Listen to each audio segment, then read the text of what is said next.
சரி, அப்ப கவனிங்க பிள்ளைகள், இவங்களை அனுப்பியிருந்த பேப்பர்ஸ்ல இருந்து சில கேள்விகள் செய்து விட சொல்லி சொன்னாங்க. அப்ப நான் ஒரு ஒரு கேள்வியாக அதை காட்டிக் கொண்டு வருகிறேன். அதில் கொஞ்சம் மயக்கம் தரக்கூடிய ஒரு கேள்வி உண்டு. நான் அதை செய்வோம் என்று சொல்லி அதை மட்டும் செலக்ட் பண்ணியிருக்கிறேன். இப்படி ஒன்றொன்றாக செலக்ட் பண்ணி போட்டு அந்த விஷயங்கள் ஒரு கிளியர் பண்ணி கொண்டு வருகிறேன். கடைசியாக சொல்லுகிறேன், ஏன் நீங்கள் இந்த பேப்பர்களோடு அதிகம் மினைக்கட வேணாம் என்று சொன்னான் என்று சொல்லியா. நான் இதை சொல்றதுல பெரிய குறை இருக்காது. இது கிழக்கு மாகாணத்தை சேர்ந்த இலங்கை நிர்வாக சேவை உத்தியோகத்தர் என்னுடைய ஒரு நட்புக்குரிய தம்பி பார்த்திபன் அவர்கள் தயாரித்த ஒரு வினாத்தாள். சரிதானே? அப்போ அவருக்கு முதல் நாங்கள் நன்றி சொல்ல வேணுமே. அவர் சில வேளை இந்த வீடியோவை ரெக்கார்டிங்கில் பார்ப்பாராக இருந்தால் தனக்கு நன்றி சொல்ல இல்லைன்னு கவலைப்படலாம் தானே. சரி, இப்போ இந்த கேள்விக்கு வருவோம். XYZ ஆகியோரின் வயதுகளுக்கு இடையிலான விகிதம் 4க்கு 7க்கு 9. இது எப்போ இருக்கிற விகிதம் பிள்ளைகள்? 8 வருஷத்துக்கு இப்ப இருக்குது. இப்ப இருக்குது என்ன? சரிதானே? அப்போ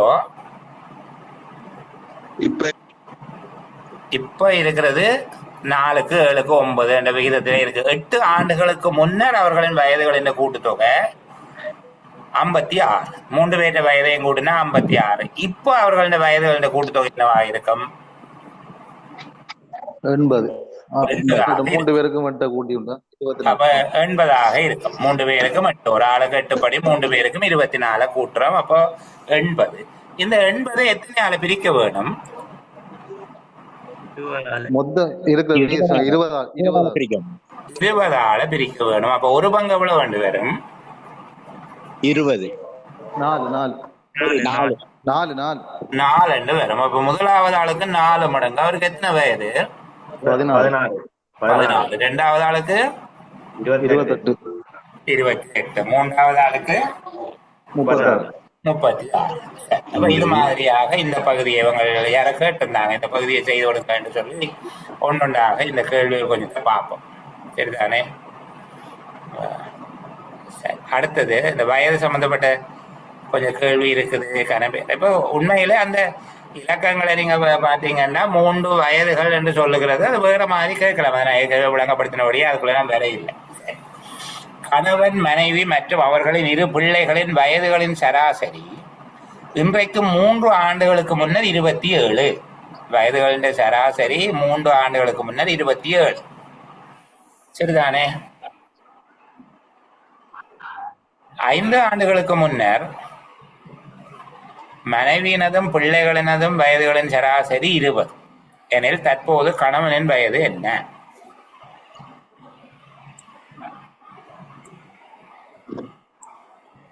இப்படி கேட்டிருக்காங்க. கணவன், மனைவி மற்றும் அவர்களின் 2 பிள்ளைகளின் வயதுகளின் சராசரி இன்றைக்கு 3 ஆண்டுகளுக்கு முன்னர் 27. சரியா? அப்ப இப்ப வயதுகளின் சராசரி எவ்வளவு? 4 பேருடைய வயதின் சராசரி எவ்வளவு? 27. இப்ப எவ்வளவு? இப்ப 39. 3 ஆண்டுகளுக்கு முன்னர் 27. இப்போது 39. என்ன? கணவன், மனைவி மற்றும் அவர்களின் 2 பிள்ளைகளின் சராசரி இன்றைக்கு 3 ஆண்டுகளுக்கு முன்னர் 27. அதுக்கு பிறகு 3 ஆண்டு வந்தது 30. எவ்வளவு? சராசரி 30. யாருடையது? 3 பேர்டையும்.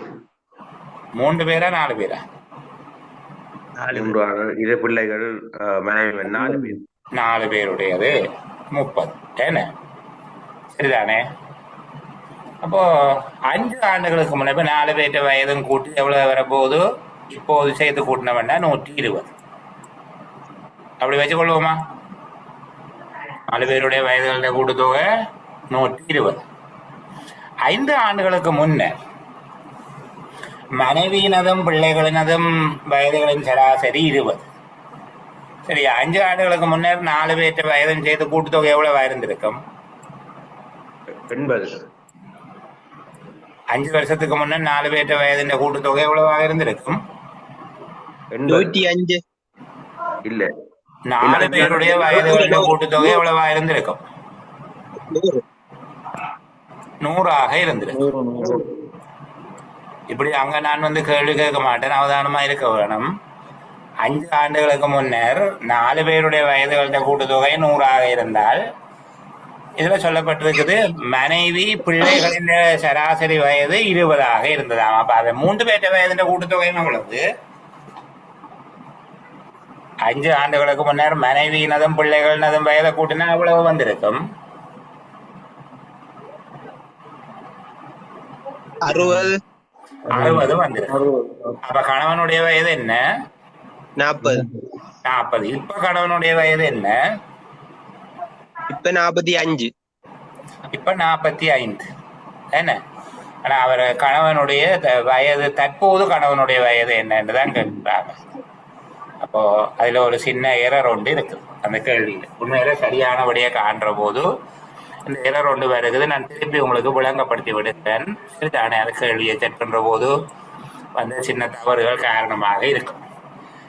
இப்ப திரும்ப பாருங்க, கணவன் மனைவி மற்றும் அவர்களின் 2 பிள்ளைகளின் வயதுகளின் சராசரி இன்றைக்கு 3 ஆண்டுகளுக்கு முன்னர் 27. நான் ஏன் 3 ஆண்டுகளுக்கு முன்னர் 27 அப்படியே பெருக்கி காட்ட இல்லை. சரி, 3 ஆண்டுகளுக்கு முன்னர் 27 இருந்தது என்று வச்சுக்கொள்வோம்.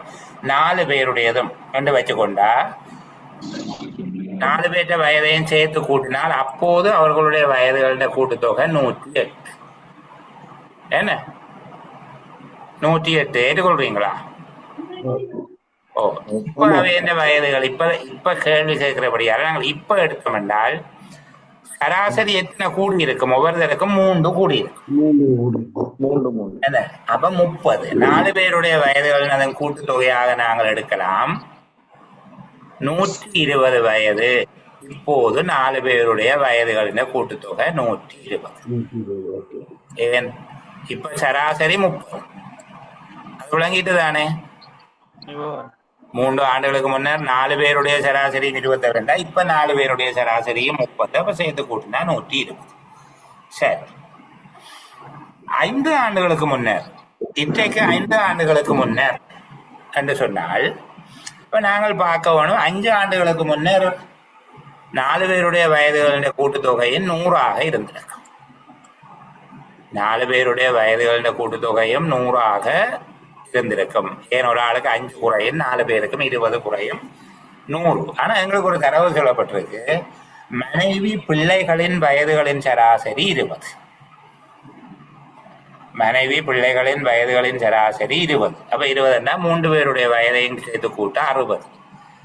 அந்த 60 போனால் 100ல அவை 3 பேர்ட்ட வயதையும் சேர்த்து கூட்டுறோம். 5 வருஷத்துக்கு முன்ன 60 அது போச்சு என்றால் கணவனுடைய வயது என்னவாக இருக்கும்? 5 வருடங்களுக்கு முன்னர் 40 இருக்கும். இதுதானே? 40 வயதாக இருக்கும். இப்ப அவருடைய வயது எவ்வளவு என்று கேட்டா தற்போது அவருடைய வயது 45 இருக்க வேண்டும். சரி, இதுல 45 விட இல்லை. இதை நீங்க செய்து பார்த்தீங்கன்னா என்ன நடக்கும்? இதை இப்ப அவர் ஆசிரியர் செய்கிற போது நீங்க வகுப்புல இருந்தீங்கன்னா அவர் நிச்சயமாக திருத்தி இருப்பார். ஏன்னால் அந்த தற்போது என்ற வார்த்தையை வெட்டி விட்டா சரி. வயதுகளின் சராசரி 20 இருந்தால் அப்போது அவருடைய வயது என்ன என்று கேட்கறது தான் சரியான கேள்வி. அதனாலதான் நான் சொன்னேன், நீங்கள் அந்த பேப்பரை செய்கிற ஆசிரியர் இல்லாம நீங்க செய்கிற போது சில இடர்பாடுகளை நீங்க சந்திப்பீங்க. சரிதானே? அடுத்த பாருங்க, அடுத்தது நாங்கள் இந்த அடுத்து வரும் எண்களினுடைய கூட்டுத்தொகை பார்த்த நாங்கள் இப்போ ஒரு பிரச்சனை ஒன்று இருக்குது. 3 வருட இடைவெளியில் பிறந்த 5 பேரின் வயதுகளின் கூட்டுத்தொகை 50. 5 பேருடைய வயதுகளின் கூட்டுத்தொகை 50. 3 வருஷ இடைவெளியில பிறந்திருக்கிறோம் என்று சொல்லப்பட்டிருக்கு. அப்போ இந்த நேரத்துல அவர்களுடைய வயது காண்றக்கூடிய நுட்பத்தை நீங்க ஒருக்கா சொல்லுங்க. எப்படி நீங்கள் இந்த நுட்பத்தை கண்டுபிடிக்க போறீங்க?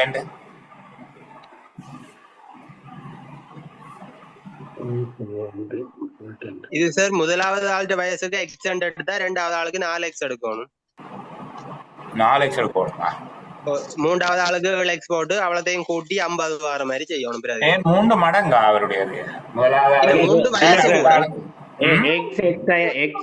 மூன்று எக்ஸாக 3 3 வருஷ இடைவெளியில் பிறந்த 5 பேருடைய வயதுகளின் கூட்டுத்தொகை.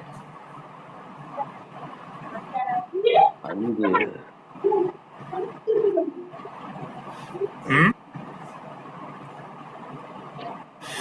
எத்தனை இலக்கங்கள் கூட்டப்பட்டிருக்கு? ஒற்றை விழுந்த இலக்கங்கள் கூட்டப்பட்டிருக்கா? ரெட்டை விழுந்த இலக்கங்கள் கூட்டப்பட்டிருக்கா?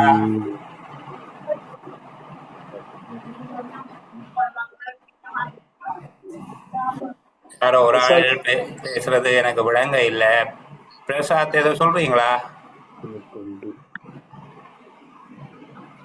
இவன் ஒரு ஆளுடைய வயசு எக்ஸ்டெண்டட் தான் சார். மற்ற ஆளுடைய எக்ஸாக எடுக்கலாம். அடுத்த ஆண்டு எக்ஸாக 6, எக்ஸா 9, எக்ஸா 12, 7, 9 ஒரு சமன்பாட்டை போட்டு தீர்க்கலாம். 4 வரும். சரி, அப்ப வேற ஏதாவது ஐடியா? சமன்பாடு இல்லாம சார் 50 5ஆல பிரிச்சா 10 நடு என்ன இருக்கும்? அதுல இருந்து 3 கூடும்போது 13 16, 3 குறையும் போது 7, 3 குறைஞ்சா 4, மொத்தம் கூட்டுறது 50 வரும். சரி, நான் இந்த ஒரு பிள்ளைகளாலும் படிப்பிச்சிருக்கிறேன். நான் அன்னைக்கு சொல்லி கொடுத்தேன். அடுத்து வருகிற 5 இலக்கங்களோட கூட்டுத்தொகை, அடுத்து வருகிற 5 ஒற்றை எண்களின் கூட்டுத்தொகை, அடுத்து வருகிற 5 இரட்டைகளின் கூட்டுத்தொகை என்றெல்லாம் கேட்டால் நீங்கள் என்ன செய்ய வேணும்? அந்த கூட்டுத்தொகையை 5ஆல பிரியுங்கோ. 2 குறைச்சி எழுதுங்கோ முன்னுக்கு, 2 கூட்டி எழுதுங்கோ பின்னுக்கு. அந்த நுட்பத்தை இங்கே வேறொரு விதமாக கேட்கப்பட்டிருக்கு. அதுதான் நுட்பம் என்று புரிஞ்சு கொண்டால் மிக இலகுவானது. 5 பேருடைய வயதுகளுடைய கூட்டுத்தொகை 50. அதை 5ஆல பிரித்தா நடுவில் வார வயது 10. அதை விட 3 குறையுமாக இருந்தால் அதுக்கு முன்னுக்கு இருக்கிறவருடைய வயது 7. அதை விட 3 குறையுமாக இருந்தால் 4. நடுவில் இருக்கிற 10 விட 3 கூட்டி எழுதுவமாக இருந்தால் 13.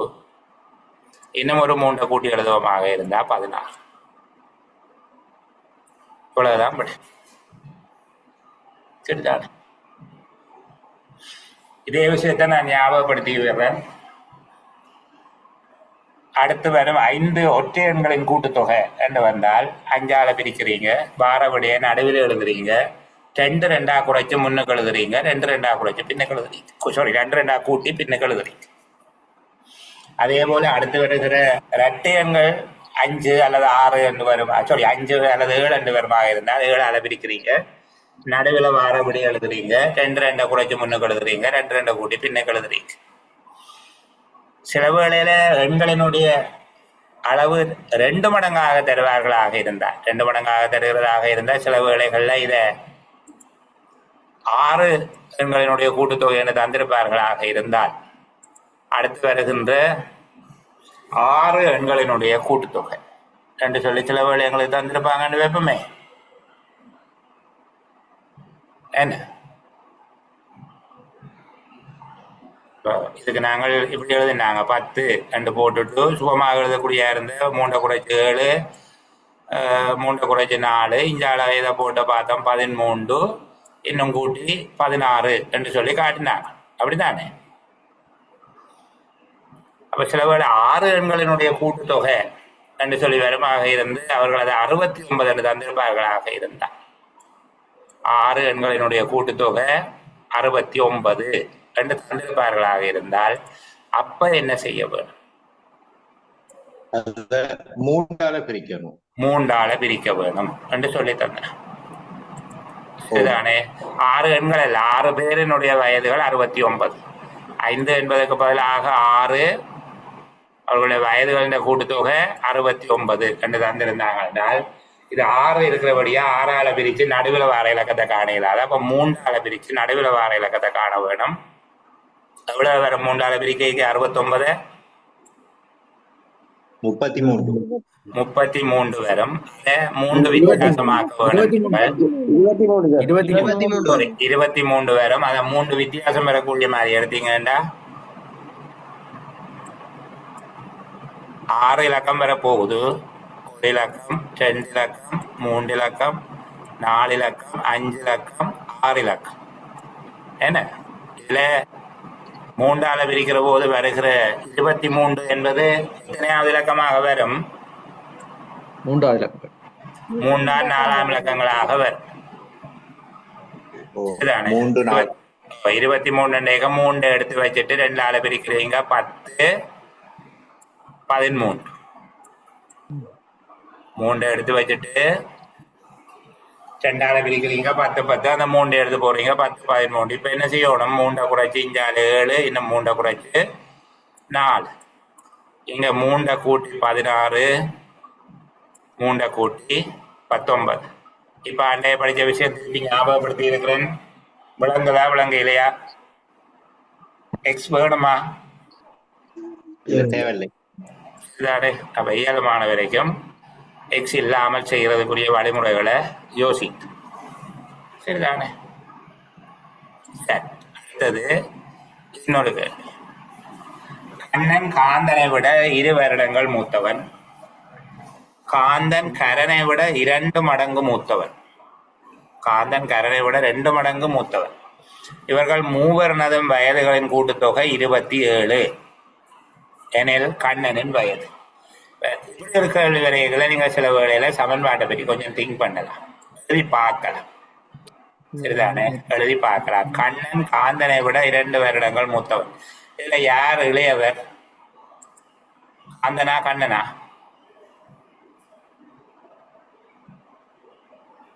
காந்தன் இளையவர்.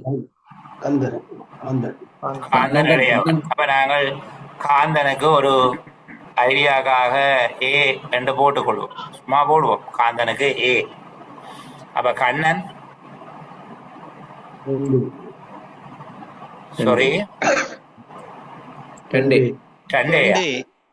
2 வருடங்கள் மூத்தவன் என்றா 2 ஏசக 2 வருடங்கள் மூத்தவன் என்றால் 2 மடங்கு சார். கண்ணன் காந்தனை விட 2 வருடங்கள் மூத்தவன் என்றா 2 மடங்கா வருது. கண்ணன் காந்தனை விட 2 வருடங்கள் மூத்தவன். காந்தனை விட 2 வருடங்கள் மூத்தவன் என்றா காந்தனுடைய வயதோட இன்னொரு 2 கூட்டுறோம். காந்தன் கரனை விட 2 மடங்கு மூத்தவன். காந்தன் கரனை விட 2 மடங்கு மூத்தவன். காந்தனுக்கு ஏன்னா கரனுக்கு அரி. சரிதானே? அரி. அப்ப இது ஒரு அரை ஏ போட்டு வைப்போம். அப்ப 3ஐயும் கூட்டினா எவ்வளவு வருது? 27.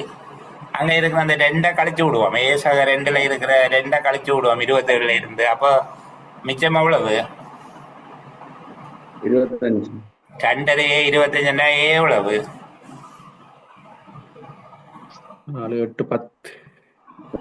2 25 ஒரு 10 தானே? சரியா? பிறகு இதுக்கு அரை ஏக்கு பதில நாங்கள் இதுக்கு ஏ போடுவோம், அதுக்கு 2 ஏ போடுவோம். நாங்க போட தொடங்கிட்டோம். சரி, அப்படியே இருந்து போகுது. சரிதானே? அப்ப ஒழுங்கா வாசிக்கல நாங்க வேணும்டா போடுவோம் டிசைட் பண்ணியிருந்தா பரவாயில்ல. அப்படி டிசைட் பண்ணாம ஆரம்பிச்சிட்ட வழியா பரவாயில்ல, அவருக்கு ஏன்னு போட்டா இருக்காரு. சரிதானே? கண்ணன் காந்தனை விட 2 வருடங்கள் மூத்தவன், 2 வருடங்கள் மூத்தவன் என்று இருக்கு. அப்ப கண்ணன் தான் பெரியாள், காந்தன் சின்னான்.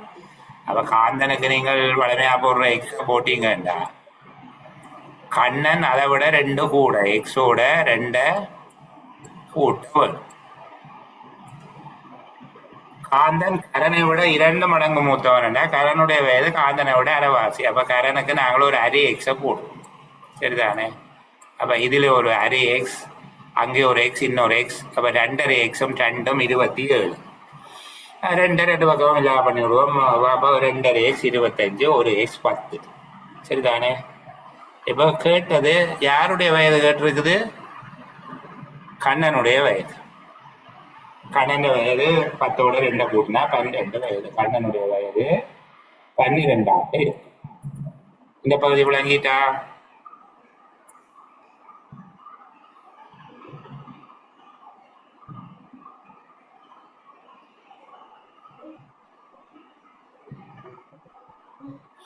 அடுத்த கேள்வி நீங்க ஏற்கனவே செய்த மாதிரியான கேள்விதான். சரிதானே? இதுல செய்யறதுக்கு இடம் போதாதபடியால கொஞ்சம் பெருப்பிக்கிறேன். ஆனால் கீழே இருக்கிற கேள்வியை மட்டும் பாருங்க. அப்பதான் அந்த சமன்பாட்டை எழுதி காட்டலாம். உங்களுக்கு இடம் வேணுமே எழுதுறதுக்கு. சரியா? அப்ப என்ன சொல்லியிருக்கு, ஒரு மனிதன் தனது மகனின் வயதை விட 24 வருடங்கள் மூத்தவர். 24 வருடங்கள் மூத்தவர். அப்ப நாங்கள் மகனுடைய வயதை நீங்க என்று எடுப்பீங்களாக இருந்தால், ஒரு வசதிக்காக மகனுடைய வயதை நீங்கள் என்று எடுப்பீங்களாக இருந்தால், அவருடைய வயது A சக 24. 24 வருடங்கள் மூத்தவர். சரியா? இன்னும் 2 வருடங்களில் என்ற உடனே நாங்கள் என்ன செய்யணும்? மிச்சத்துக்கு போகான ஒரு வேலை செய்யணும் சொல்லி தந்தேன் பிள்ளைகளுக்கு. என்ன செய்யணும்?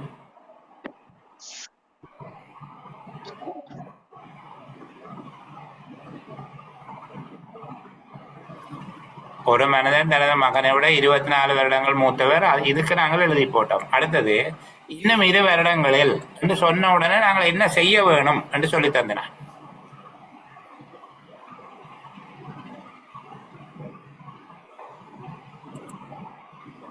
இதற்கு ஞாபகம் இல்லை.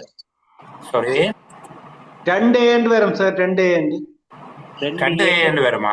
இன்னும் 2 வருஷங்கள் என்ற ஒண்ணு இப்ப இருக்கிற 2 மடங்காயிரும். வயதோட 2 கூட்டி எழுதணும். அடுத்தது அப்ப எப்படி எழுதணும்? 2 கூட்டி 2 எழுதுறதா? அப்ப மகனுடைய வயது என்னவாக இருக்கும்? இன்னும் 2 ஆண்டுகள்ல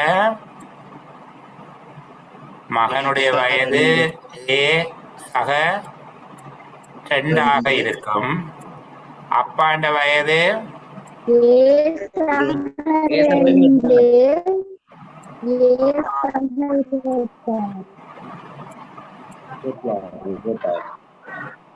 ஏன் 26 போடுறேன்?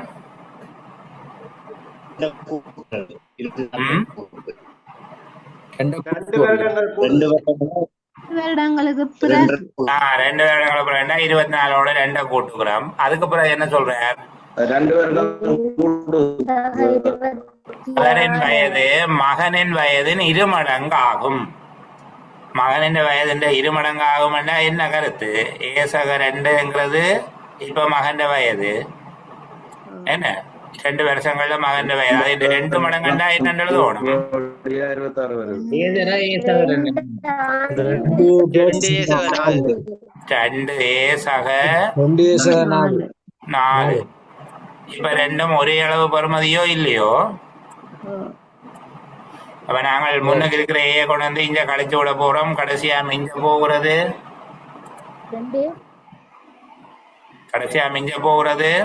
2 + 4. அப்ப A = 22. ஏ மிஞ்சம் 22. ஒரு 22 ஏ 22 மிஞ்சம். அப்ப மகனுடைய வயது 22. என்ன? மகனுடைய தற்போதைய வயது 22. அப்பாண்ட வயது 22 24 சேர்த்து 46. சரிதானே? இதப்ப இப்போது 2 வருஷங்களுக்கு பிறகு மகனுடைய வயது 24 ஆகும். அவருடைய வயது 48 ஆகும். சரியா? 22ஓட 2 கூட்டுறீங்க. அதே போல 22ஓட 26 கூட்டுறீங்க. இது ஏற்கனவே செய்து காட்டினதுதான். ஆனால் நீங்கள் மறந்து போயிருக்கிறீர்கள் என்பது விளங்குது. சமன்பாட்டை போடுற போதே கன பேருக்கு 2 ஆண்டுகளுக்கு பிறகு வேண்டாம். அதை 2 ஆள பெருக்கிறீங்க. பெருக்கினால் ஒன்றும் செய்யலாது. விதியன் வந்து கொள்ள வேண்டிய இதுதானே. அடுத்த கேள்விக்கு போவோம். அடுத்த கேள்வியை பாருங்க. இப்போது தந்தையினதும் மகனதும் வயதுகளின் கூட்டுத்தொகை 60 வருடங்கள் ஆகும். இது கூட சமன்பாடு போட தேவையில்லை. தற்போது தந்தையினதும் மகனதும் வயதுகளின் கூட்டுத்தொகை 60 வருடங்கள் ஆகும். 6 ஆண்டுகளுக்கு முன்னர், சரிதானே, தந்தையின் வயது மகனின் வயதின் 5 மடங்காக இருந்தது. இப்ப என்ன செய்ய வேணும்? இப்ப தந்தையின்டையும் மகன்டையும் வயதுகளின் கூட்டுத்தொகை 60.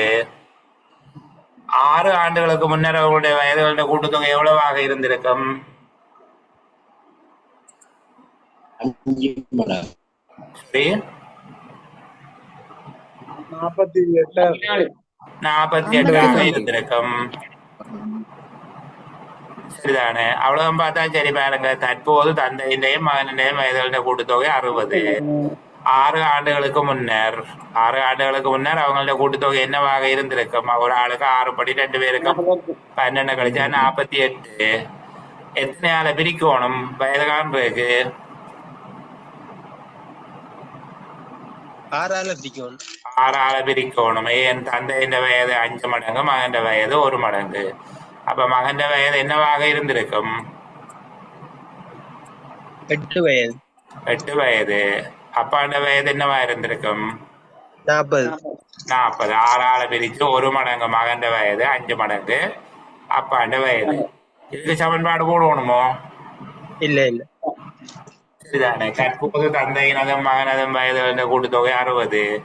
6 ஆண்டுகளுக்கு முன்னர் இது கூட்டுத்தொகை தந்திருக்காங்க. தொடர்பு வித்தியாசம் தந்தால்தான் இதுக்கு இந்த மடங்கு, இது இந்த மடங்கு என்றால் தான் நான் சொன்ன போல ஏ அல்லது எக்ஸ் என்று போடணும். இப்படியானதுக்கு போட தேவையில்லை. சரிதானே? அப்போ போட தேவை. சரியா? இப்ப என்ன செய்ய போறீங்க?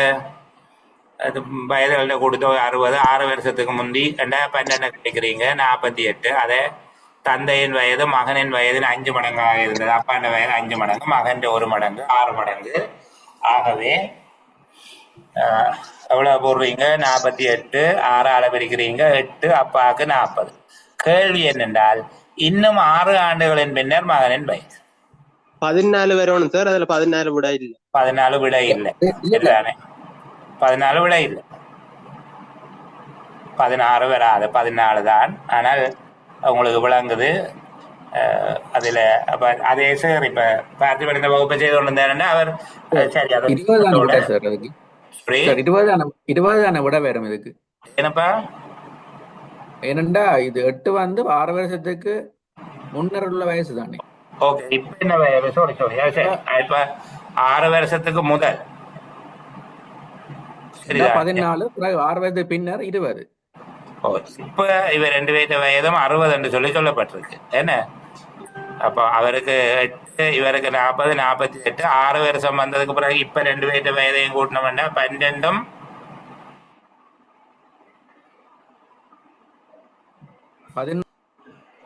6 ஆண்டுகளுக்கு முன்னர். இப்போ 6 கூட்டுங்க 2 பேருக்கும் 14ம் 46. ஓகே, 14. சரி. இன்னும் 6 ஆண்டுகளுக்கு பின்னர் எவ்வளவு வர போகுது? 20. சரிதானே? ஓகே நாங்கள்லாம் ஓகே விட்டோம். இப்போ 6 ஆண்டுகளுக்கு முன்னர் உரிய வயதை தான் நாங்கள் பிரித்து கண்டுனாங்க. இப்போ 60 வயது 2 பேருக்கு. முதல் 48 வயது அதை பிரித்து கண்டுட்டோம். இப்போ 2 பேருடைய வயது எத்தனை? 6 கூட்டுவோம். 8ஓட 6 கூட்டினோம்னா 14. இன்னும் 6 ஆண்டுகளுக்கு பிறகு அவருடைய வயது என்றால் இன்னும் ஒரு 6 கூட்டி 20. ஓகே, சரிதானே? நாங்கள்லாம் அந்த கேள்வியை தவறா புரிஞ்சு கொண்டுட்டோம். Okay, thank you ஞாபகப்படுத்துறதுக்கு. அப்ப அந்த கேள்விக்குள்ள இப்படி ஒரு கேள்வி வருமாக இருந்தால் உண்மையாக இதுக்கு 3 புள்ளி கொடுக்கணும். அப்படி இந்த அளவுக்கு ஒரு கேள்வி போட்டால் 3 புள்ளி தருவிடும். ஏன்? தற்போதுள்ள வயதுகளின் கூட்டுத்தொகை 60. அது தந்த தகவல். 6 ஆண்டுகளுக்கு முன்னர் என்றால் 60ல இருந்து 6 2 பேருக்கும் 12 கழிச்சு 48 ஆக்கணும். பிறகு 2 பேருடைய வயதும் காணணும். 48 6ஆல பிரிச்சு 8 40 காண வேணும். இது 6 ஆண்டுகளுக்கு முன்னர் அது என்ற வயது. இப்போ இதோட 6 கூட்ட வேணும். சரி, இன்னும் 6 ஆண்டுகளுக்கு பின்னர் 12 கூட்ட வேணும். அப்போ 8ஓட 12 கூட்டுறதுக்கு ஒரு புள்ளியை தருவார், 20. அப்பாண்ட வயதை கேட்டால் 40ஓட 12 கூட்டுறதுக்கு 52. அதுக்கு ஒரு புள்ளியை கொடுப்பாரு. அப்ப அதுக்கேற்ற மாதிரி தான் புள்ளி வரும். அப்ப கேள்வியில இருக்கிற ஒவ்வொரு விஷயத்தையும் நுணுக்கமா பார்க்கணும். நாங்கள் மேலோட்டமா ஒரு இடையில வந்துட்டு ஒரு விடைக்கு போயிடக்கூடாது. சரியா? சரி, நான் நினைக்கிறேன் வயதுகள் சம்பந்தமாக ஓரளவுக்கு எல்லா விதமான நுணுக்கங்களும் பார்த்துட்டோம். இன்னொரு தம்பி ஒரு ரிக்வெஸ்ட் ஒன்று வச்சிருந்தேன். சரிதானே, எங்களுக்கு ஒரு கால் அந்த கிழமை கணக்கை சொல்லி விடுங்கோ என்று சொல்லி ஒரு கேள்வி ஒன்று கேட்டிருந்தார். என்ன கிழமை அடிப்படையாக வச்சு கொண்டு செய்கிற கேள்வி உண்டு. அந்த தேதி சொல்லிட்டு அதை அடிப்படையாக வச்சுக்கொண்டு எங்களுக்கு இன்னொரு அந்த அந்த அந்த கேள்வியை நான் உங்களுக்கு இன்னொரு விதமாக விளங்கப்படுத்துகிறேன். நீங்கள் கேட்ட கேள்வியை நான் சொல்ல, சரிதானே, கேட்ட கேள்வியை சொல்ல இல்லை, வேற ஒரு கேள்வி ரொம்ப கஷ்டமான கேள்வி என்று வச்சுக்கொள்வோமே. நீங்கள் கேட்ட கேள்வி மாதிரியான கஷ்டம் என்று சொல்லி வச்சுக்கொள்வோம். ஒரு தோட்டத்தில் பயிர்கள் நடப்பட்டிருக்கு, சரியா, அல்லது ஒரு மைதானத்தில் வரிசையாக கொடிகள் நடப்பட்டிருக்கு என்று சொல்லி சொல்றாங்க. மைதானத்தில் வரிசையாக கொடிகள் நடப்பட்டிருக்கிறது. அந்த கொடிகள் ஒரு நிற ஒழுங்குல நட்டிருக்கிறாங்க, சரிதானே. முதலாவது சிவப்பு, இதை விட வேற ஒரு மாதிரி உங்களுக்கு இதை காட்ட பார்க்க. முதலாவது இந்த நிறம், இது என்ன நிறம் வந்து நீங்க பார்த்து கொள்ளுங்க, சரியா. இரண்டாவதாக இந்த நிறம், இந்த நிறம் தெரியுதா பிள்ளைகள்? மூன்றாவதாக இந்த நிறம்,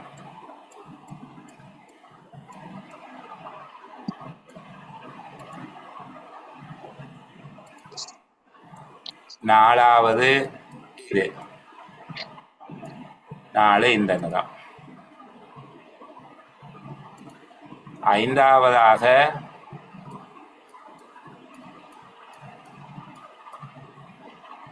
இப்படி ஒரு நிறத்தில் போட்டுறாங்க, சரியா. ஆறாவது இந்த மாதிரி ஒரு நிறம்,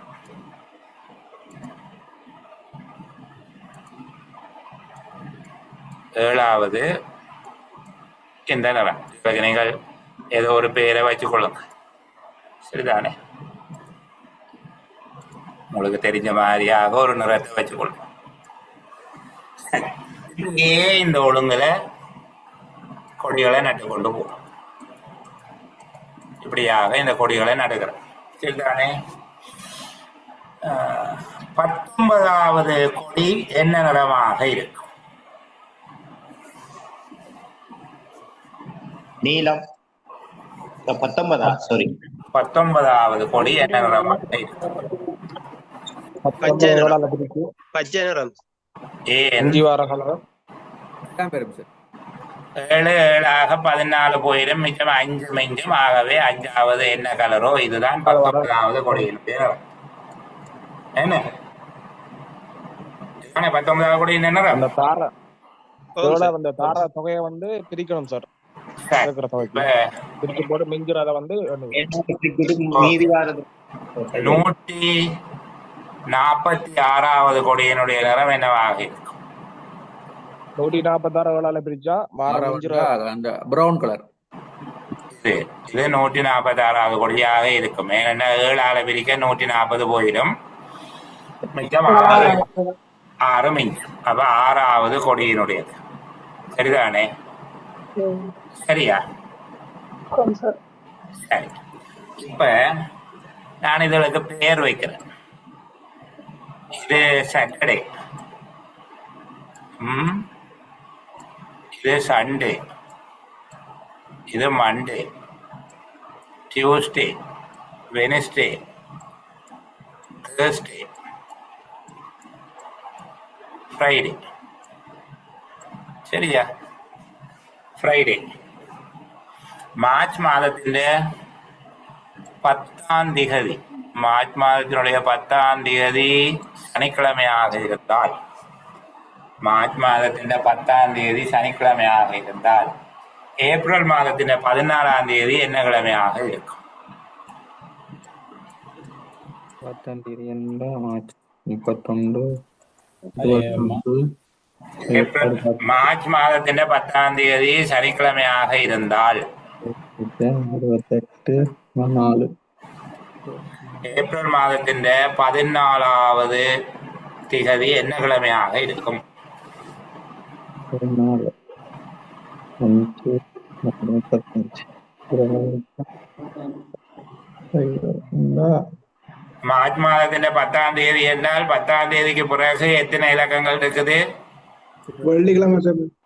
இல்ல, மார்ச் மாதம் 10ஆம் தேதிக்கு பிறகு எத்தனை திகதிகள் வரும் மார்ச் மாதத்துல? 21 21 இன்னும் 21 வரும். இன்னும் 21 வரும்.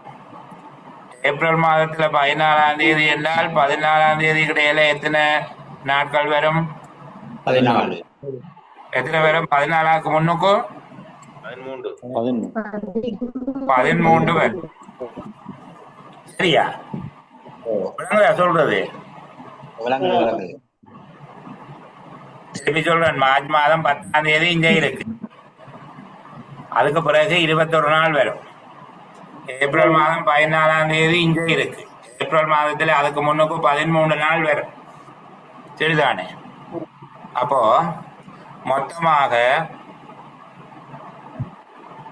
10ன்றது இது ஒரு ஆள். என்ன ஒரு ஆள் இடையக்குள்ள எத்தனை இருக்குது? 25 இருக்கு. 24 சாரி 24 34 34 34 இது 35வது.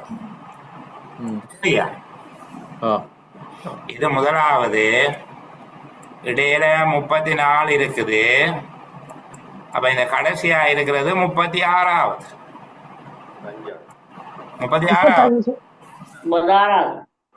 36வது ஏன் இதுல உண்டு. அதோட பிளஸ் 34 பிளஸ் உண்டு. அப்போ அது 36வது. சரியா? இப்ப 36வது நாள் என்ன நாள்?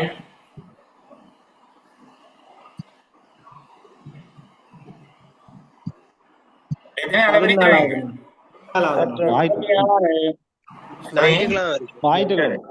ஏன் 36 7 அளவிடிச்சா 35 போயிடும். 1 மிச்சம். அது சனிக்கிழமையாக இருக்கும். சொல்ற விளங்குதா? இப்ப இன்னொன்று செய்து காட்டுறேன். இப்ப அந்த கொடி நட்டது, கத்தரி, பாவல் நட்டதுன்றா எங்களுக்கு விளங்கிடுது பாருங்க. இப்ப கிழமை கேட்ட உடனே எங்களுக்கு பிரச்சனையா போச்சு. சரிதானே? கிழமை கேட்ட உடனே சார் ஞாயிற்றுக்கிழமை எப்படி வராதா சார்? நான் இன்னொன்று செய்கிறேன், அதுக்கு பிறகு கேளுங்க. சரிதானே? இப்ப நான் சொல்லுகிறேன். ஏப்ரல் மாதம் 5ஆம் திகதி. ஏப்ரல் மாதம் 5ஆம் திகதி ஒரு வெள்ளிக்கிழமையாக இருக்கு. ஏப்ரல் மாதம் 5ஆம் திகதி ஒரு வெள்ளிக்கிழமையாக இருக்குது. சரியா? ஏப்ரல் மாதம் 5ஆம் தேதி வெள்ளிக்கிழமை. இப்ப ஜூன் மாதம் 10ஆம் தேதி என்ன கிழமையாக இருக்கும்? ஜூன் மாதம் 10ஆம் தேதி என்ன கிழமையாக இருக்கும்? ஏப்ரல் மாதம் 5ஆம் தேதி வெள்ளிக்கிழமை. ஜூன் மாதம் 10ஆம் தேதி என்ன கிழமையாக இருக்கும்? அப்ப நாங்கள் போடணும், கவனிங்க. 5ஆம் தேதி தொடக்கம். என்ன ஃப்ரைடேயோ? இதுதான் முதலாவது. 5ஆம் தேதி ஏப்ரல் 5. அதுக்கு பிறகு எத்தனை நாள் வரும் ஏப்ரல்ல? 25 ஏப்ரல் எத்தனை 25 நாள் வரும். 25 நாள் 25 நாள் வரும் சார். மொத்தம் 30 வழியா? சரி, ஏப்ரல். சரி, சரிதானே? அப்ப இதுல இந்த வெள்ளிக்கிழமை 5ஆம் தேதி என்றது 5 நாள் கணக்கு எடுக்கிறதோ? இல்ல, அது ஒன்றை சேர்க்கிறது. அப்படியே அது ஒரு நாள். அது முதலாவது ஒரு நாள். சரி, ஏப்ரல்ல 25. மேல எத்தனை நாள்? 31. சரியா? ஜூன்ல எத்தனை நாள் பார்க்கணும்? 10 நாள் பார்க்கணும். 10ஆம் தேதி இங்க இருக்குது. அப்ப அதுக்கு முன்னுக்கும் 9 நாள் 9 நாள் விளங்குதா? இது கடைசி நாள் என்ன? இது கடைசி ஒரு நாள். சரி, வெள்ளிக்கிழமையிலே ஆரம்பிச்சு எத்தனையாவது நாளை பார்க்கணும்? இது வெள்ளிக்கிழமை ஆரம்பிச்சதுதான் முதலாவது. இதுக்கு பிறகு 25 32 56 56 9 65 சரியா? அப்போ 1 65 1 சேர்த்து எத்தனையாவது நாள்? 67 67 நாள். 67 நாள் சரிதானே? 67 நாள். இப்ப நாங்கள் 67 நாள் எத்தனை நாளை பிரிக்கணும்? 7 7 என்ன? அப்போ 9 7 63. 9 7 63. எத்தனை மிச்சம்? 4 மிச்சம். 4 மிச்சம் என்ன கிழமை? சாரி, செவ்வாய்க்கிழமை. நாங்கள் ஆரம்பிச்சது வெள்ளியில என்றபடியால பிறகு 4 என்றதை நாங்கள் என்ன பார்க்கோம்? வெள்ளியில இருந்தால் அதை விட வெள்ளிதான் முடியுது என்ன? வெள்ளியில தொடங்கி சனியில முடியுது, வெள்ளியில தொடங்கி சனியில முடியுது, வெள்ளியில தொடங்கி சனியில முடியுது சரிதானே? அப்ப முடிகிறது எங்க முடியுது? 7 7 பிரிக்க வெள்ளி சனி ஞாயிறு திங்கள் செவ்வாய் புதன் வியாழன்லாம் முடியுது சரிதானே? என்ன சொல்ற விளங்குதா?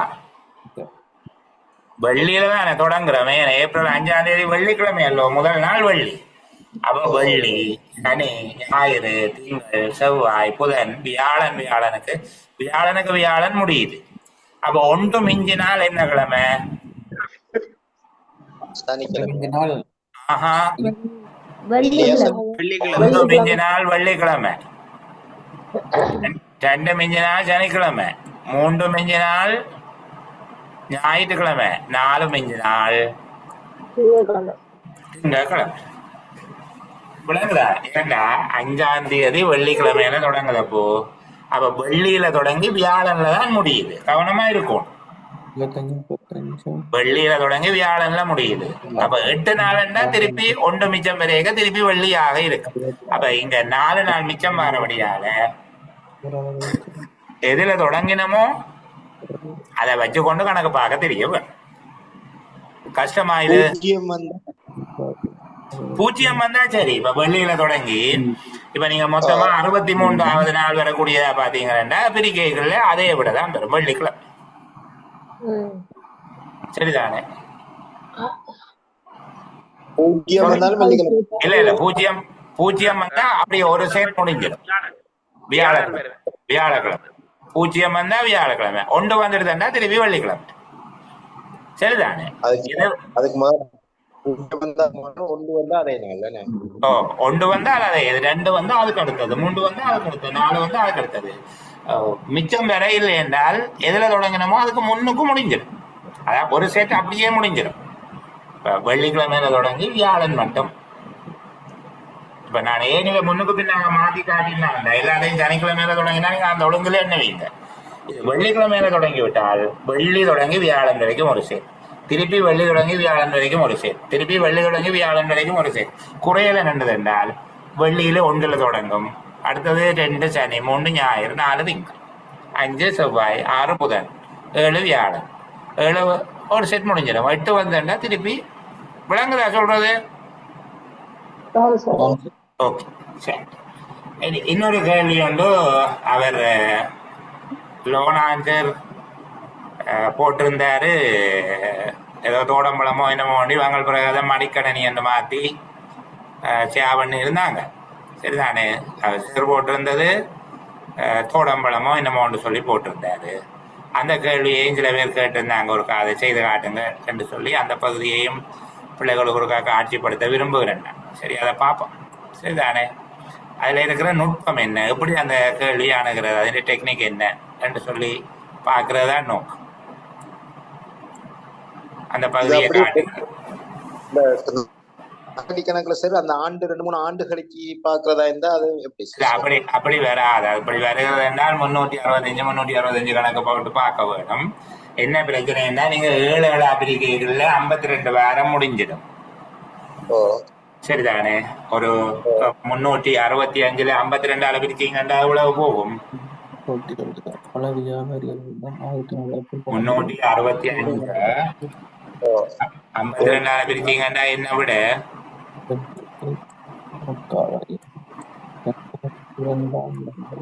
7 பிரிச்சீங்கன்னா 7 பிரிச்சா 52 35 52 ஒன்று மிஞ்சும் அதே கிழமை வரும். விளங்குதா? இப்ப ஒரு ஆண்டு புதன்கிழமையில தொடக்கமாக இருந்தால் அந்த ஆண்டு முடிகிறது என்ன கிழமையில முடியும்? செவ்வாய்க்கிழமையில இல்ல, புதன்கிழமையில முடியும். அந்த லீப் புதன்கிழமையில முடியும். டீப்பர் இருந்தா அடுத்த நாள் அதே நாள்ல முடியும். விளங்குதானே? 52 நாட்கள் போக அதே நாள்ல முடியும். லீப் வருடமாக இருந்தா வியாழக்கிழமையில முடியும். அப்ப அடுத்த வருஷத்தை நீங்க கணக்கு பண்ணீங்க. லீப் வருஷமாக இருந்தால் அடுத்த வருஷத்தை கணக்கு பண்ணீங்க, அது வியாழக்கிழமையில தொடங்கும். சில வேளை அடுத்த வருஷம் மார்ச் மாதம் 30ஆம் தேதி அல்ல மார்ச் மாதம் 31ஆம் தேதி என்ன கிழமை என்று கேட்டாங்க என்றால் உங்களுக்கு தெரியணும், வியாழக்கிழமையில இருந்து அது 91வது நாள். சரியா? இப்ப இப்படித்தானே 2024ஆம் ஆண்டு, நான் சும்மா சொல்லுகிறேன், 2024ஆம் ஆண்டு ஒரு சனிக்கிழமையில ஆரம்பிக்குது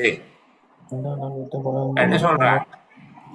அப்ப 2025ஆம் ஆண்டு 2025 மார்ச் 31ஆம் தேதி என்ன கிழமையாக இருக்கும் என்று கேட்கிறாங்க.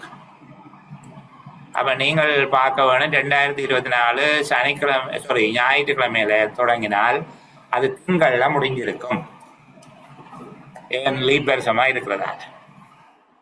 ஞாயிற்றுக்கிழமை தொடங்கினால் லீப் வருஷம் எல்லாவிட்டால் ஞாயிறுலயே முடியும். இது திங்கட்கிழமை முடிஞ்சிருக்கும். 2025ஆம் ஆண்டு செவ்வாய்க்கிழமை ஆரம்பிச்சிருக்கும். சரிதானே? அப்ப செவ்வாய்க்கிழமையில 91வது நாள் எத்தனை என்று கேட்கிறாங்க. மார்ச் மாதம் 31ஆம் தேதி என்றால் 91வது நாள். சரியா? 90வது நாள். 90வது நாள் கேட்கிறாங்க. ஜனவரியில 31, மார்ச்ல 31, இடையில பிப்ரவரியில 28. அப்ப 31, 62, 28, 90வது நாள் என்னன்னு கேட்கிறாங்க. அப்ப நீங்கள் ஆரம்பிக்கிறது எப்போது? செவ்வாய்க்கிழமையில தொடங்கு. என்ன? செவ்வாய்க்கிழமையில தொடங்குது. 90 7ஆல பிரிக்கிறீங்க. 7 1 7, 20க்குள்ள 7 4 7 2 14, 6 மிச்சம். சரிதானே? அப்போ மிச்சம் வராவிட்டால் செவ்வாய்க்கிழமை 6 மிச்சம் பெறமாக இருந்தால் அதுக்கு முன்னுக்கு இருக்கிற மிச்சம் வராவிட்டால் திங்கட்கிழமை என்ன? மிச்சம் வராவிட்டால் திங்கட்கிழமை. செவ்வாயில தொடங்கி திங்கள் வரைக்கும், மிச்சம் வராவிட்டால் திங்கட்கிழமை. இங்க எத்தனை மிச்சம் பெறுகுது?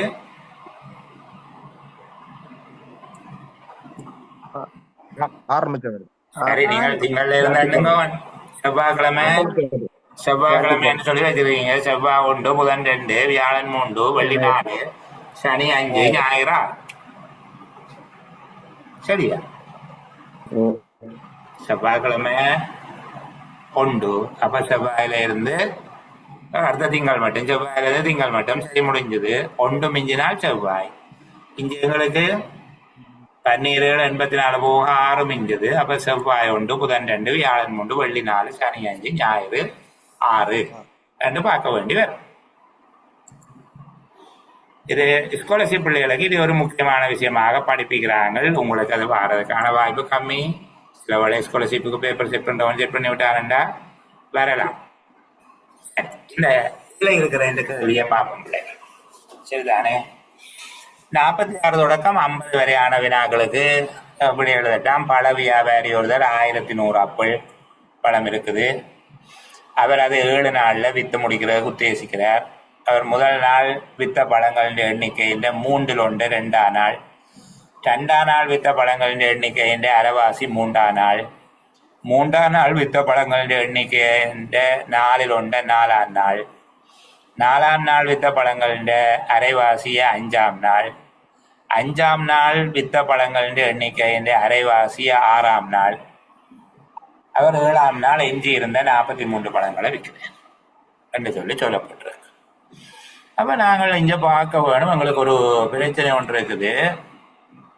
1100 பழம் இருக்குது. அவர் அதை 7 நாளில் விற்கிறார். முதல் நாள் வித்த பழங்கள் 3/1. முதல் நாள் வித்தது 3/1. அப்போ நாங்கள் ஒரு இலக்கம் 3 சொல்லி இப்போதை சும்மா வச்சுக்கொள்றோம். 3/1. சரியா? அடுத்தது 2ஆம் நாள் வித்த பழங்களின் எண்ணிக்கை அரைவாசி. 3 பழத்த பழங்களில் 3/1 2ஆம் நாள். முதல் நாள் வித்தது அடுத்த நாள் 3/1. 2ஆம் நாள் அதுகின்ற 2/1. அதுகின்ற 2/1. அடுத்தது 3ஆம் நாள் அதுகின்ற 4/1. அதுகின்ற 4/1. அதுக்கு பிறகு திருப்பி 2/1.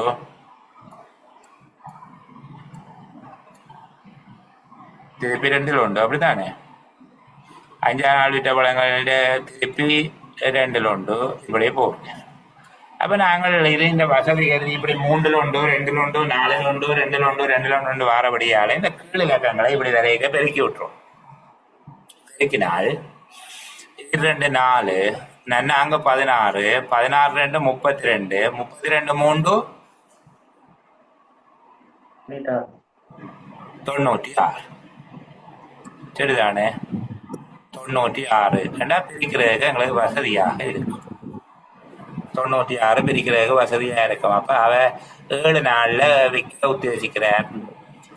முதல் நாள் விற்ற பழங்களின் எண்ணிக்கை 3/1 2ஆம் நாள் விற்கிறார். அப்போ நாங்கள் முதல் நாள் விற்றதை 96x என்று எடுப்போம். முதல் நாள் விற்றது 96x. 2ஆம் நாள் எவ்வளவு விற்பார்?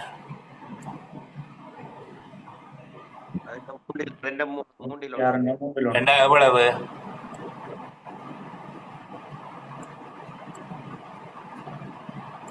32x.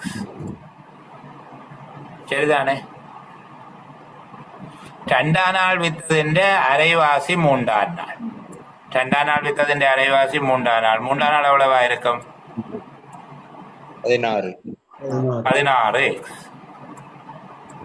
அல்ல 16 மடங்கு ஞாபகம் இருந்தாலும் பரவாயில்ல. 16x. 3ஆம் நாள் வித்த பழங்களின் 1/4 பங்கு 4ஆம் நாள். அப்ப 4ஆம் நாள் எவ்வளவு? 4.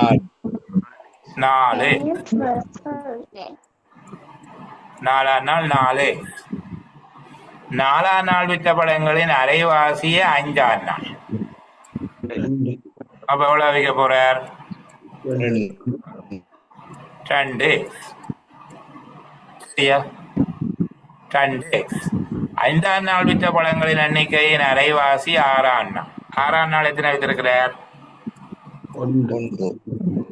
x. சரி, ஒரு x என்று போடுறது. 7ஆம் நாள் எவ்வளவு விற்கிறார்? 43 பழங்கள். அது 43 பழம். அது எத்தனை ஆண்டில்? 43 பழம். மொத்தமாக அவர் எத்தனை பழம் வச்சிருந்தவர்? 1100 வச்சிருந்தார். என்ன 1100ல 43 போனா எத்தனை? 1057 பழங்கள். சரிதானே? 1057 பழங்களும் எத்தனை எக்ஸ்? 1 2 3 4 7 16 23 23 32 3 53 55 55 6 61 151 151 x. சரிதானே? இப்ப 151 பிரிச்சுங்கடா 7 1 7 151 1057 பிரிச்சுங்க என்றால் 7 முறை வரும். உங்களுக்கு 7 முறை வரும். 7 1 7 7 5 35 5 போட்டு 3 மிச்சம் 7 1 7 3 10 7 முறை வரும். அப்ப x சமன் 7 என்று விட காணல. x சமன் 7 நீங்க இனி எழுதி கொண்டு போறதானே 6 ஆனால் 7 அது இந்த 2 மடங்கு 14 அது இந்த 2 மடங்கு 28 அது இந்த 4 மடங்கு 28 என்றால் 56 56 112 112 இந்த 2 மடங்கு 224 பிறகு அது என்ற 3 மடங்கு 672 இப்படி எழுதி கொண்டு போறோம். அப்ப நீங்கள் உங்களுக்கு எக்ஸ் எல்லாத்தையும் போடுறதுக்கு முன்னுக்கு ஒரு விஷயத்த பார்க்கணும். இந்த மடங்குகளை பின்னங்கள் தருக 3 1 2 1 4 1 5 1 2 1 தந்தா எல்லாத்தையும் பெருக்கி அந்த பெருக்கு தொகையை முன்னுக்கு போட்டுட்டீங்கன்னா பிறகு பிரிச்சு கொண்டு வர்றதுக்கு வசதியாக இருக்கு. ஐடியா விளங்குதா பிள்ளைகள்? இதுதான் மணிக்கடனி என்று சொல்லி வேற யாரோ செட் பண்ணி இருந்ததை கேட்டிருந்த நீங்க. ஓகே, விளங்குதா ஐடியா? சரி, அப்போ நான் இன்றைக்கு இந்த அளவோட உங்களை ரிலீஸ் பண்ணி விடுறேன். பாவம் தானே 10 காலம் ஆகுது. நிறைவு செய்து கொள்வோம் வேண்டிய வகுப்பை. நாங்கள் சனிக்கிழமை நான் ஏற்கனவே சொன்னது போல ஒரு ஓப்பன் ஃபோரமாக இருக்கும். நீங்கள் உங்களுடைய கேள்விகளை எனக்கு வாய்ஸில் அனுப்புங்க அல்லது ஸ்க்ரீன்ஷாட்லேயே அனுப்புங்க.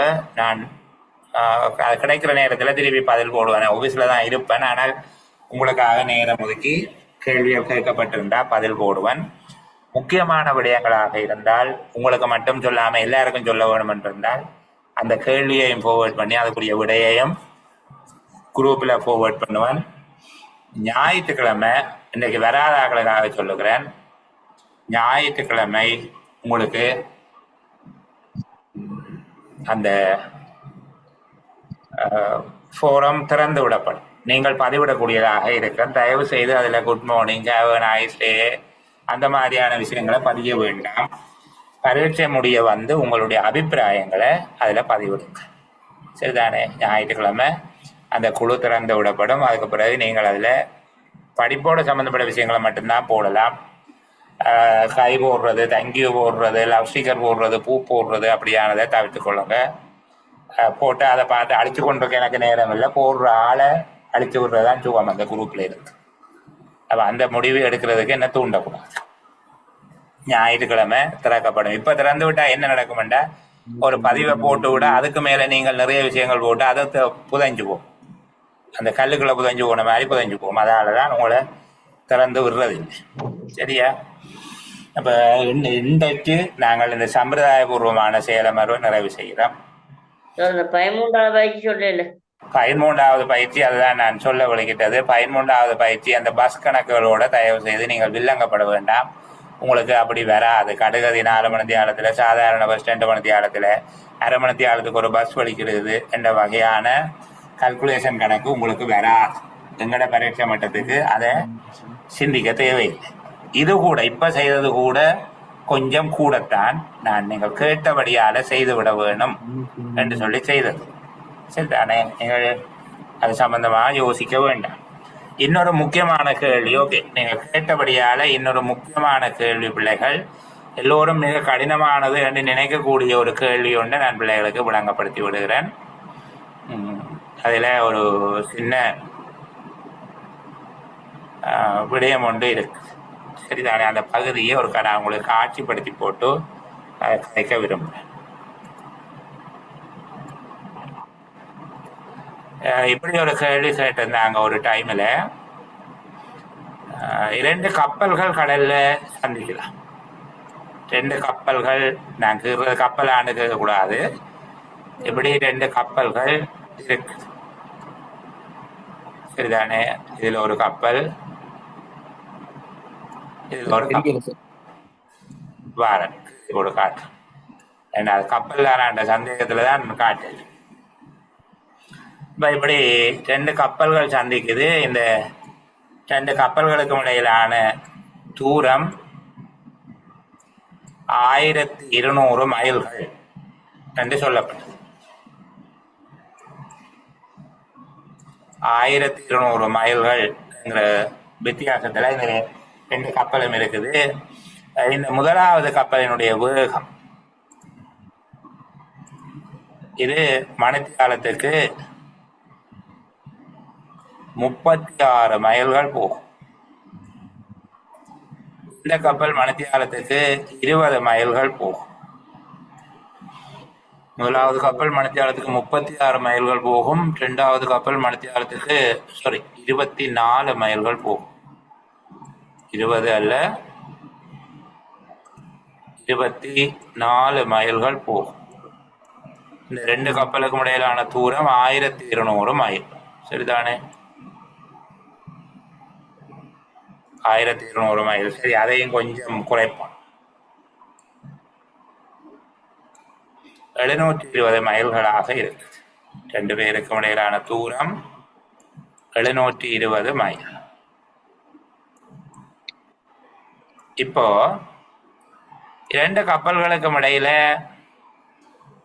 தூரம் 720 மைல்களாக இருக்கிற போது ஏ என்கிற கப்பல்ல இருந்து ஒரு பறவை புறப்பட்டு பி என்கிற கப்பலை நோக்கி போகுது. போய் அந்த கொடிமரத்துல உட்கார்ந்த உடனேயே மீண்டும் திரும்பி ஏ என்கிற கப்பலை நோக்கி வருது.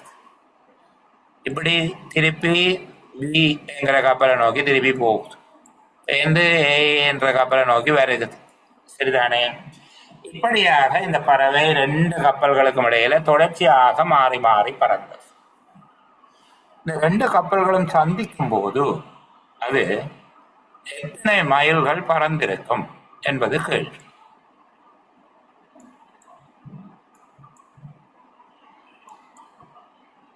ஏ என்கிற ஒரு கப்பலுக்கும் பி என்கிற கப்பலுக்கும் இடையில தூரம் 720 மைல்கள்.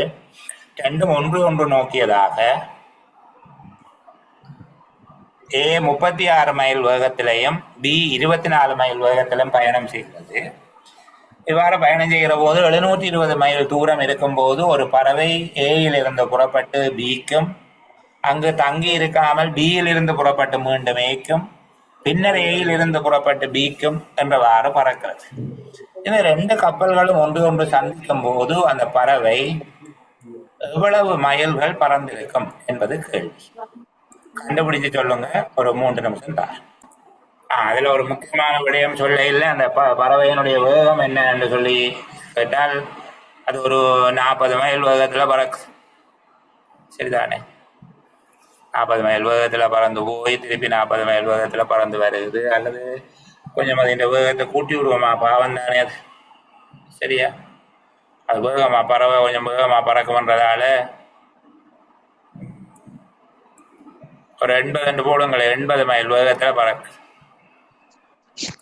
மணித்தியாலத்துக்கு 80 மைல் வேகத்துல பறந்து போய் திருப்பி வருது 2 பேர்.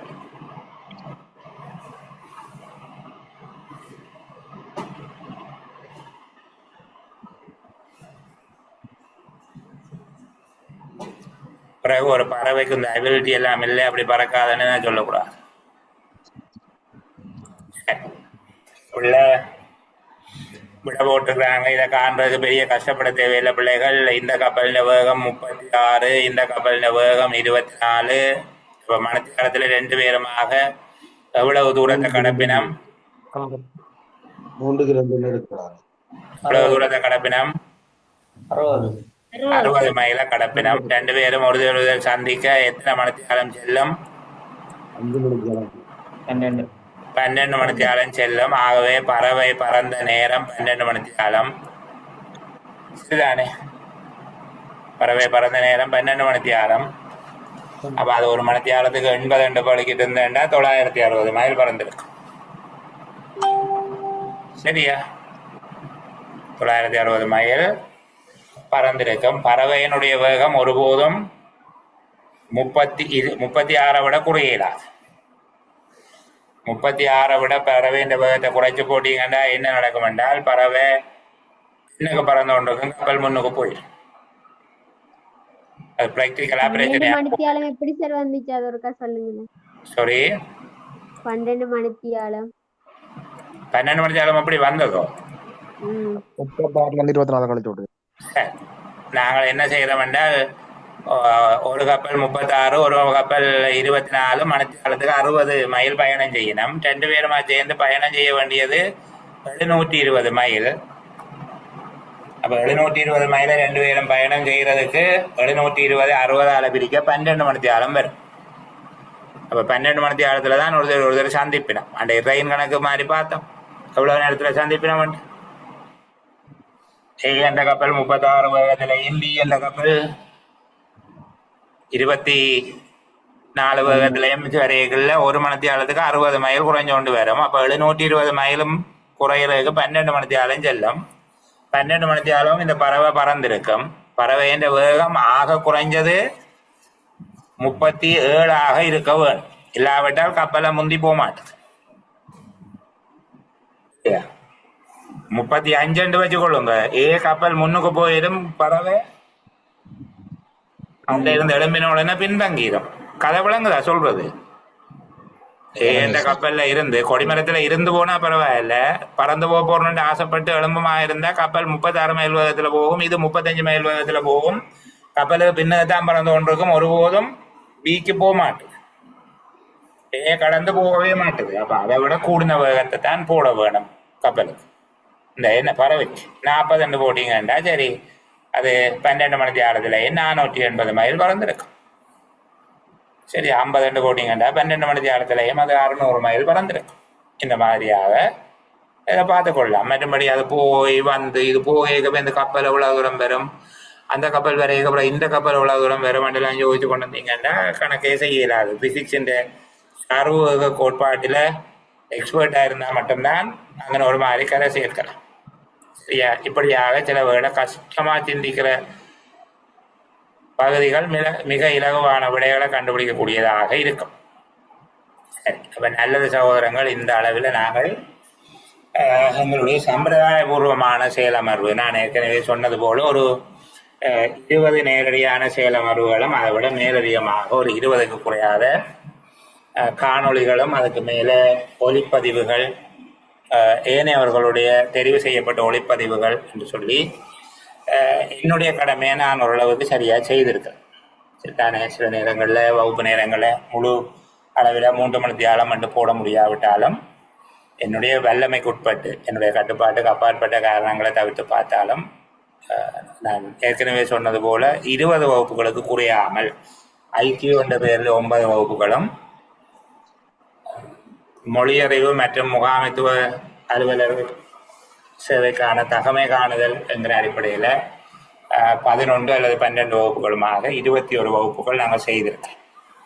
அப்போ அந்த அடிப்படையில் நான் நினைக்கிறேன் பிள்ளைகளுக்கு என்னுடைய பொறுப்பை நான் தட்டி கழிக்காமல் செய்திருக்கிறேன். உங்களுடைய பொறுப்பை நீங்கள் சரியாக செய்திருந்தால் பெரிய கடினம் எல்லாம் இல்லை. சரிதானே? 65 புள்ளிகள் ஒவ்வொரு வினாத்தாளுக்கும் குறைஞ்சது எடுத்தால் நீங்கள் சர்வ நிச்சயமாக தெரிவு செய்யப்படுவீங்க. அதை நினைச்சு கொண்டு இன்னும் இருக்கிறது 72 மணித்தியாலங்கள், 72 மணித்தியாலம் கூட இல்லை. சரிதானே? இன்றைக்கு இரவு 10 மணியிலிருந்து இனி படுத்துடுவீங்க. சரி, ஓகே. நாளைக்கு வெள்ளி சனி இந்த 2ஐயும் பார்த்தா 48 மணித்தியாலங்கள்.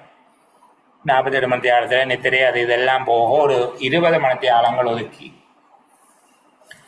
ஒரு ரிவிஷன், ஐக்கியூவில் ரிவிஷன் பார்க்குறீங்களே, ஐக்கியூ நீங்கள் செய்து பழகிறதானே, மொழி அறிவில் ரிவிஷன் பார்க்கறது இல்லை, அலுவலக நடைமுறைகள் சம்பந்தமான விஷயங்களை கொஞ்சம் ரிவிஷன் வேகமாக பார்த்து கலந்துரையாடி கொண்டு போகும்போது பயப்பட தேவையில்லை. கடைசி நேரம் கொப்பியை கொண்டே வச்சு எக்ஸாம் கோல் வாசலில் படித்து போட்டு கொப்பியை வெளியில் போட்டு போகிற நிர்பந்தம் இல்லை.